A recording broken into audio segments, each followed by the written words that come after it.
Fulgatore Michele Marino. Mister, rispetto al girone d'andata, questo girone di ritorno come deve affrontarlo il Fulgatore? Lo deve affrontare come ha affrontato la seconda parte dell'andata, con voglia, cattiveria e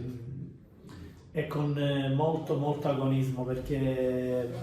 c'è bisogno di questo.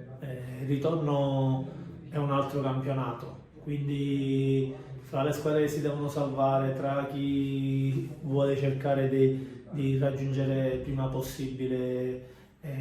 la salvezza, chi deve fare playoff, quindi è un campionato, è tutto un altro campionato abbastanza tosto, e quindi c'è da lavorare subito e cercare di fare più punti possibili.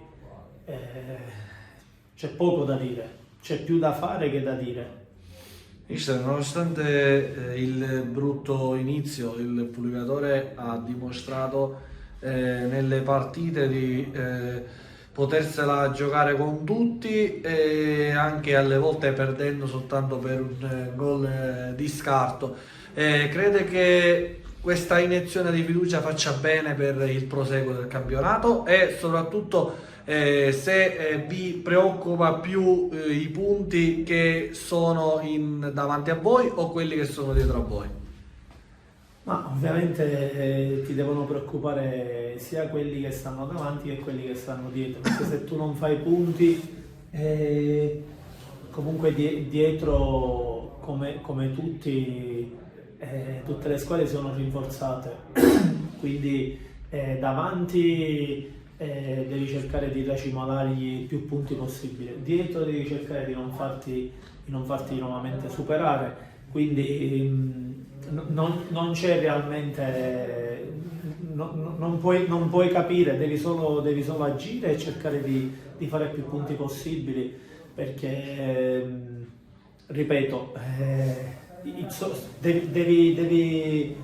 devi racimolare più punti possibile, e diventa dura altrimenti, perché le partite vanno finendo. Dico, il ritorno è iniziato adesso, però già inizi con una batosta, con una squadra che comunque è attrezzata per fare bene, in finale di Coppa, la classifica rispecchia tutto il suo valore, quindi non era facile per noi oggi, però secondo me ce la siamo giocati, e a un certo punto credevo anche di riuscire a magari portarti un pareggio, perché dopo il 2-1 invece no, loro hanno ricominciato, si sono messi bene in campo e è stato difficile.